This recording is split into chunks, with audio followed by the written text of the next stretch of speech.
Have you ever wondered why you feel everything a little too deeply? Why silence feels louder than words? And why the world at times seems too shallow for the depth of your thoughts? Maybe you've tried to fit in, to shrink your light, to quiet your questions. But no matter how hard you try, your mind refuses to rest on the surface. It dives, it questions, it seeks, and it aches, because it knows there's something more beneath appearances, something real, something sacred. Carl Jung once said, "The privilege of a lifetime is to become who you truly are." But for those with a rare and powerful mind, that privilege often feels like a curse before it becomes a gift. Because to become yourself, you must first walk through misunderstanding, solitude, and the shadows of your own psyche. This video isn't about intellect. It's about depth, about those who think with their soul as much as their mind. You'll discover 7 signs that you possess a rare and powerful mind, as seen through Jung's psychology. Signs that reveal why you see the world differently, feel more intensely, and sense truths others overlook. But before we begin, remember this: the rarest minds are not born to be understood, they are born to understand. And if you're here, still listening, chances are you've always felt that truth within you. Let's begin the journey inward. There's a certain kind of exhaustion that no amount of sleep can cure. The fatigue of seeing too much, feeling too deeply, understanding too soon. If you possess a rare and powerful mind, you know that awareness is both a gift and a weight you carry quietly. You notice the tone beneath people's words, the stories behind their smiles, the dissonance between what they say and what they really mean. You pick up on patterns in relationships, in society, even in yourself, that others simply walk past without seeing. It's like living with the lights always on in a world that prefers the dark. Jung called this the burden of consciousness. He believed that to become aware, truly aware, is to step out of collective sleep and into the raw light of reality. It's not comfortable, because when you awaken, you see everything, the beauty, yes, but also the deception, the illusion, the masks. You realize how much of life is lived on autopilot, how often truth is traded for belonging, and once you've seen it, you can't unsee it. This is why people with rare minds often feel misplaced. They sense the undercurrents of things, the invisible forces moving human behavior, the unconscious motives behind ordinary acts. They live with a constant tension, the yearning to connect, and the inability to ignore what's false. It's not arrogance, it's sensitivity. A finely tuned instrument vibrating at frequencies that most of the world can't hear. But awareness comes with its price. It isolates you, because once you start questioning the world begins to question you.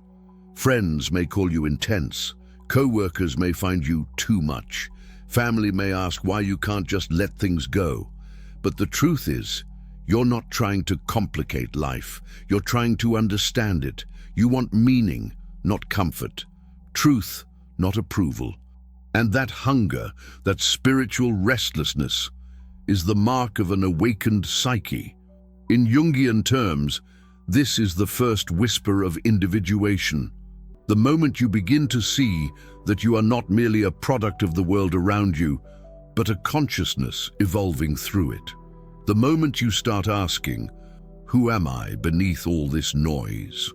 So, if you often feel the weight of awareness pressing on your chest, if you sometimes wish you could just turn it off and go back to ignorance, know this: your mind isn't too heavy, it's just full of light, and the world isn't yet bright enough to hold it.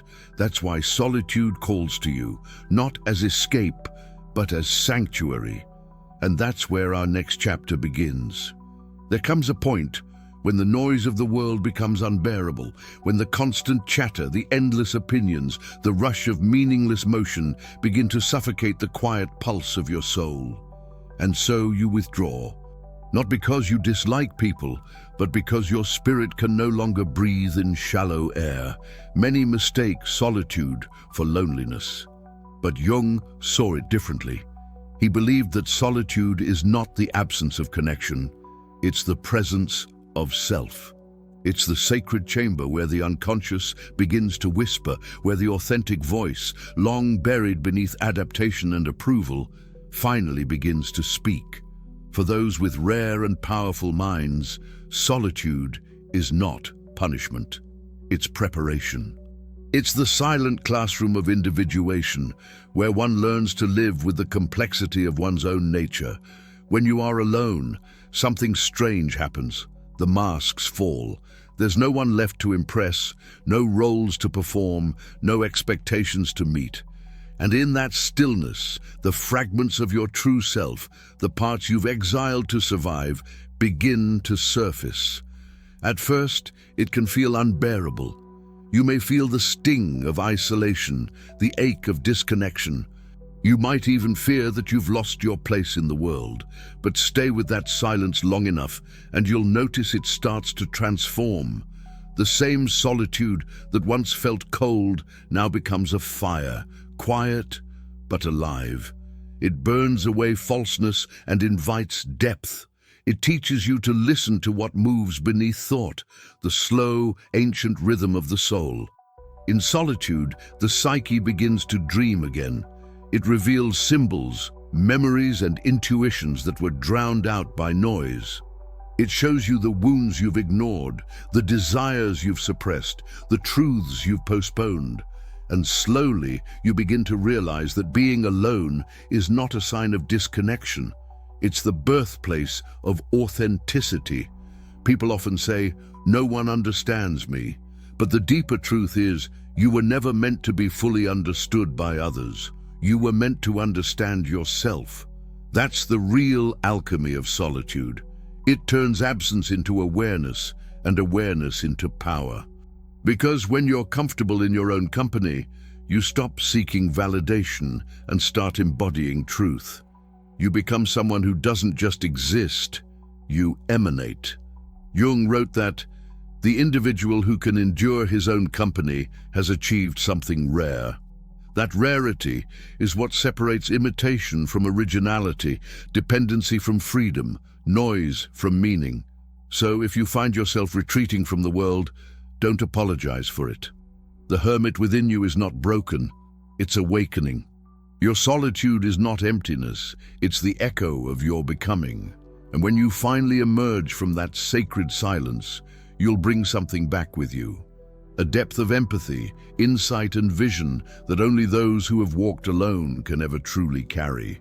But solitude also sharpens something else, a sensitivity so profound that it feels almost supernatural. And that is where we go next. There's a quiet ache that follows those who feel too much. You can sense it, that invisible current between you and others, the subtle tremor beneath their words, the heaviness they try to hide. It's as if your heart has no skin. Everything touches you, everything enters. For a mind as rare and powerful as yours, empathy isn't a choice. It's your natural state of perception. You don't just see people, you feel them. You absorb their joys, their wounds, their contradictions, often before they even realize them themselves. Jung believed that sensitivity of this kind is both a divine blessing and a psychological trial. Because while empathy connects you to life in ways others can't imagine, it also exposes you to the suffering of the world in its rawest form. You carry emotions that aren't always yours. You cry for reasons you can't explain. You sense storms before they arrive. That's the paradox. Your openness gives you wisdom, but it also leaves you unguarded. You might find yourself feeling drained after simple interactions, not because people are malicious, but because their unspoken chaos finds a home inside you. Your energy becomes a mirror, and everyone who stands before it leaves a trace. And yet this gift of deep empathy isn't meant to destroy you, it's meant to transform you. Jung would say that the empath's path is the alchemical journey of the heart, where pain becomes compassion and compassion becomes consciousness. You see, sensitivity is not weakness, It's the soul's radar. It's the ancient intelligence that perceives unity beneath division, the recognition that what happens to one echoes in all. But the danger lies in identifying with every vibration you feel. You begin to confuse others' emotions with your own. You take responsibility for healing everyone's pain while neglecting your own boundaries. And so, slowly, the healer becomes the wounded. That's the moment Jung would call psychic inflation, when empathy turns into overextension and compassion turns into exhaustion. To master this paradox, you must learn the art of sacred distance, to feel everything, but to own only what is yours.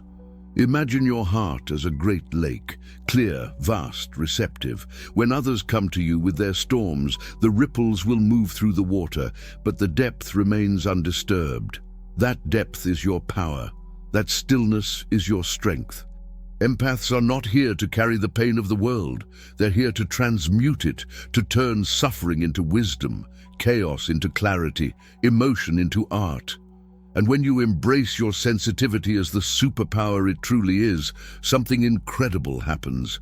You stop drowning in emotion and begin to swim in it. You stop reacting and start understanding.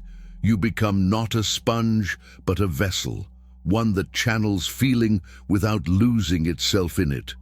That's the real meaning of emotional intelligence.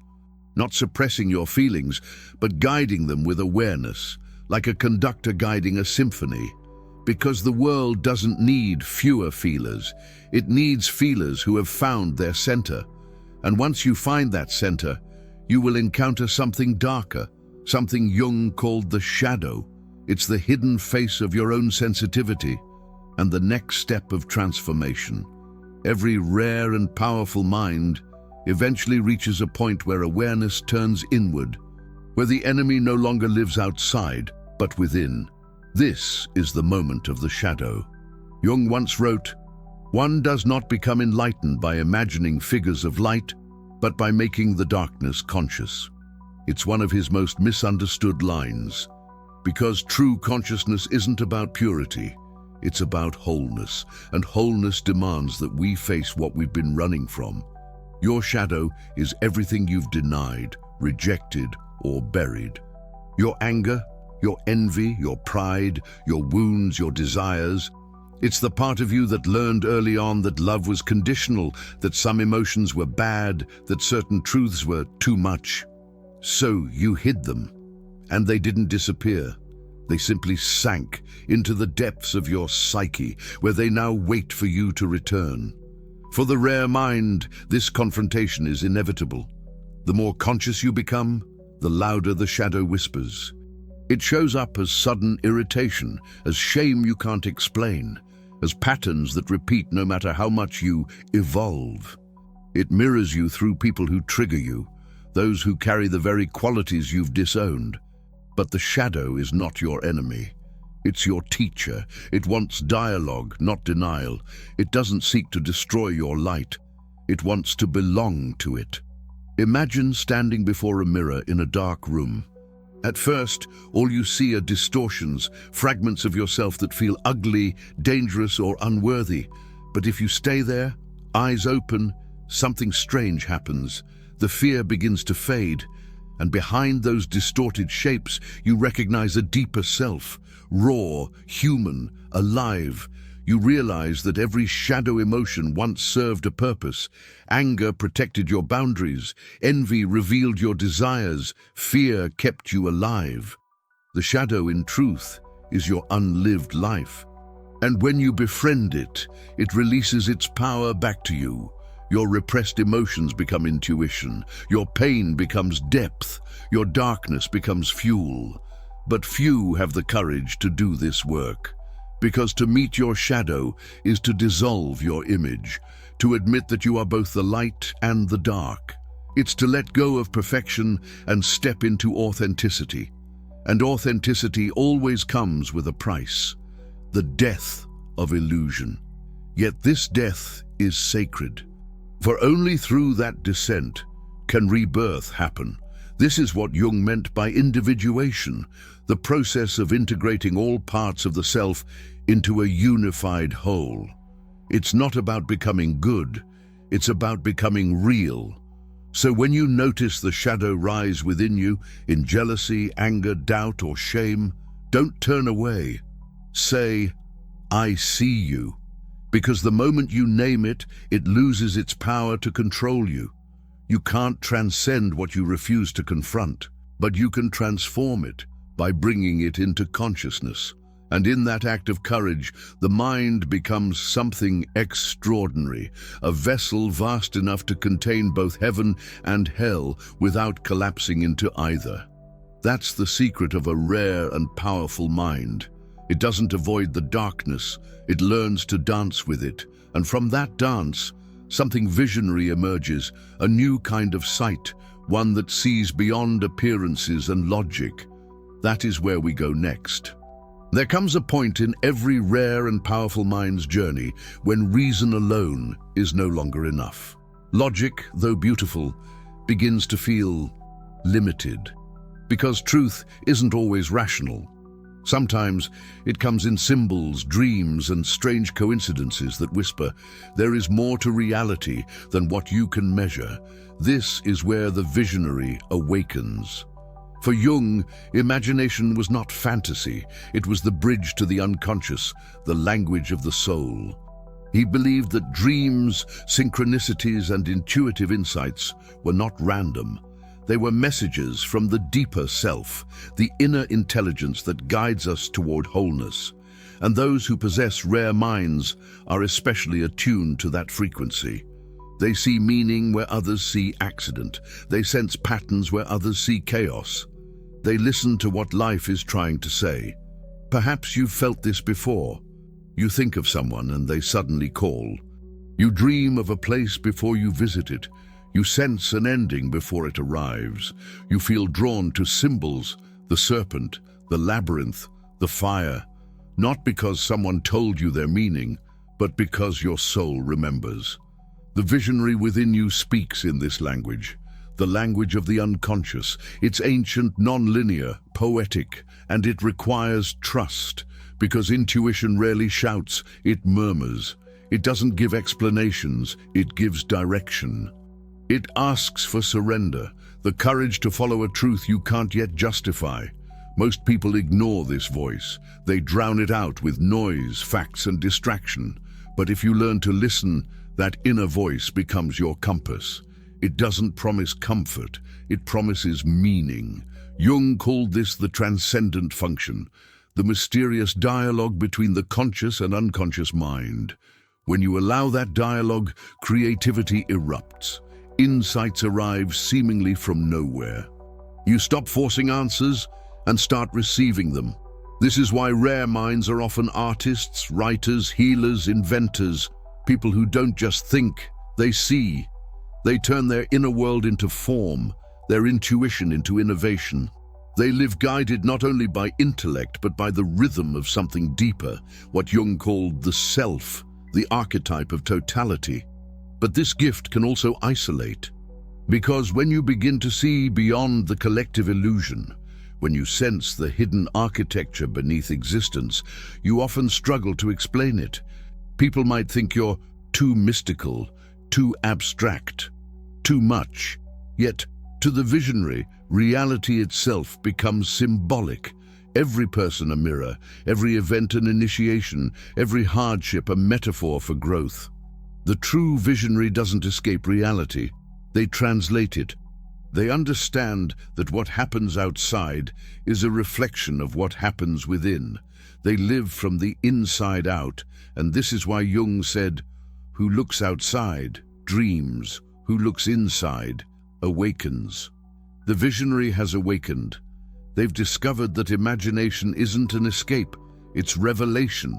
It's the soul showing you what the eyes cannot see. So if you often feel guided by signs no one else notices, if you sense meaning in chance, if your dreams speak louder than advice, trust it. You're not crazy. You're connected, because the mind that sees symbols is the same mind that shapes destiny. And yet, For all their vision, those who think deeply often clash with a world that prefers simplicity to truth.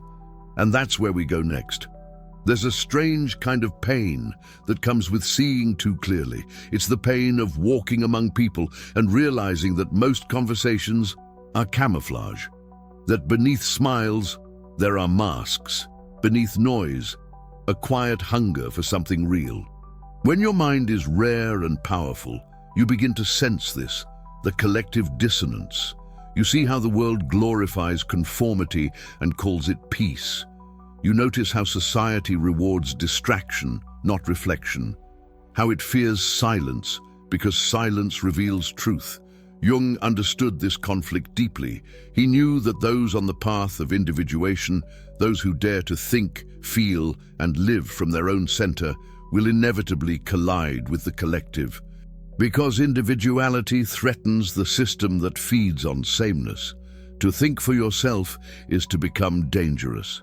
To feel deeply is to become unpredictable. To speak truth in a world built on illusions is to invite misunderstanding, or worse, rejection. And yet this tension is sacred, because without resistance there is no transformation. Friction is how the soul learns to stand in its own authority. When you stop trying to belong at any cost, you begin to belong to yourself. And that's when the world begins to push back. You might lose friends who can't understand your silence. You might outgrow circles that used to feel like home. You might even be called arrogant, dramatic, or aloof. Not because you've changed, but because you've stopped pretending. Rare minds often live at this crossroads, torn between the desire for connection and the need for authenticity. It's a lonely place, but also a liberating one. Because when you no longer shape yourself to fit the collective mold, something ancient awakens, the true self. Jung described this as a kind of spiritual rebellion, not against the world, but against illusion. The individuated soul doesn't fight society with violence or superiority. It simply refuses to betray its own truth. It lives from the inside out, and that alone disrupts the collective hypnosis. You begin to notice something remarkable, that people who once dismissed you slowly start to listen, not because you convinced them, but because truth has a quiet gravity. It draws others in when you no longer seek their approval. The clash with the world is not the end. It's a rite of passage. It teaches you that authenticity is not always rewarded, but it is respected by the universe itself. So if you've ever felt out of place, alien, or misunderstood, if you've been told that you're too intense, too idealistic, or too much, remember this: you were never meant to fit in. You were meant to remind the world that it's asleep. Your difference is not your weakness, it's your message, and every time you choose truth over comfort, you widen the crack through which light enters the collective mind. Still, the path doesn't end in rebellion. Beyond conflict lies something quieter, deeper, a reconciliation within yourself, because the true goal of this journey is not to fight the world, but to become whole within it. And that is where we go next. After all the questioning, all the solitude, all the confrontation with shadow and truth, you begin to sense a subtle shift inside. It's not dramatic, it's quiet. Like the moment dawn breaks after a long night, something inside you relaxes. For the first time, you're not trying to become anything. You're simply allowing yourself to be. That is the beginning of wholeness. Jung believed that the ultimate task of the psyche is integration, not perfection, not happiness, but the uniting of all parts into a living harmony. The conscious and the unconscious, the light and the dark, the thinker and the dreamer. Wholeness means you no longer identify with one fragment of yourself. You become the entire field. It's a radical acceptance of what you are, what you've been, and what you might yet become. You no longer run from the wounded child within you. You hold them. You no longer fight the shadow. You listen. You no longer hide your sensitivity or intellect. You let them coexist. The mind that once felt like a battlefield becomes a dialogue, an inner orchestra learning to play in tune. And slowly, you realize that every experience, every pain, every misstep had meaning. Nothing was wasted. Your solitude taught you self-trust. Your shadow taught you strength. Your empathy taught you connection. Your clash with the world taught you authenticity. Wholeness doesn't erase pain, it transforms it. It turns fear into awareness, shame into humility, wounds into wisdom. You begin to understand that enlightenment isn't about escaping the human condition, it's about fully inhabiting it. The rare and powerful mind is not one that dominates, it's one that integrates. It doesn't rise above humanity, it deepens into it. You start seeing life differently. You no longer divide experiences into good or bad. You see them as movements of the same great pattern, a dance between chaos and order, between the known and the mysterious. And you realize there was never a mistake in your journey. Everything was leading you here, to yourself. In this space, relationships change. You stop chasing those who can't meet your depth. You stop explaining your worth. You stop fearing solitude. You begin to radiate authenticity, and people who are meant for you recognize it instantly. Jung said, "The most terrifying thing is to accept oneself completely." And yet, when you do, something magical happens. The fear dissolves because you finally understand that what you were seeking out there was never out there at all. It was waiting in you, in the very places you avoided. This is the paradox of wholeness.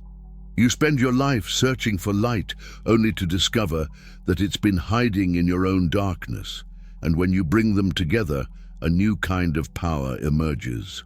Quiet, grounded, unshakable. The kind that doesn't need to prove anything because it simply is. You realize that your difference was never a flaw. It was the seed of your destiny. And now that seed has bloomed, not into something perfect, but into something true. This is what it means to possess a rare and powerful mind. To know that your depth was never meant to isolate you. It was meant to awaken you, to live as a whole human being, conscious, compassionate, and alive. And as you step forward into life again, you no longer ask, "Who will understand me?" Instead, you ask, "How can I bring understanding into the world?" That is the completion of the journey. Not escape, not superiority, but integration. The circle closes, the soul remembers, and the light that once seemed rare now shines everywhere you look. So here you are, at the end of the journey, yet also at its beginning. You've walked through awareness, solitude, empathy, shadow, vision, conflict, and wholeness. You've seen how each part of your mind, even the ones you once rejected, held a fragment of your truth. And now, when you look back, you realize nothing was wasted. The pain that once felt meaningless was an initiation. The loneliness that once felt unbearable was a purification. Every misunderstanding, every silence, every doubt was guiding you toward depth, toward yourself. Carl Jung believed that the greatest tragedy of the modern world is that people are afraid of themselves. They look outward for meaning, but the treasure lies inward, buried beneath layers of adaptation, fear, and distraction. To possess a rare and powerful mind is to reverse that direction. It's to remember that your inner world is not a prison. It's a cosmos waiting to be explored. And when you begin to live from that inner truth, everything changes. You stop chasing validation. You stop performing for acceptance. You begin to emanate authenticity, quietly, naturally, without effort. Your presence itself becomes medicine. Because the most powerful minds don't dominate the room, they illuminate it. They don't seek attention, they hold awareness. They don't speak the loudest, they speak the truest. If you've ever been called too deep, too sensitive, or too different, remember that too much was always the exact measure of your gift. You were never meant to blend in. You were meant to bring light into the depths, to make consciousness visible in a sleeping world. And that is the true meaning of Jung's psychology. Not to escape your humanity, but to become fully human, awake, whole, alive. The journey doesn't end in transcendence, it ends in integration. It ends right here, where you finally feel at home in your own mind. So, as you leave this video, take a breath. Let silence settle in. Feel how much lighter it is to be yourself.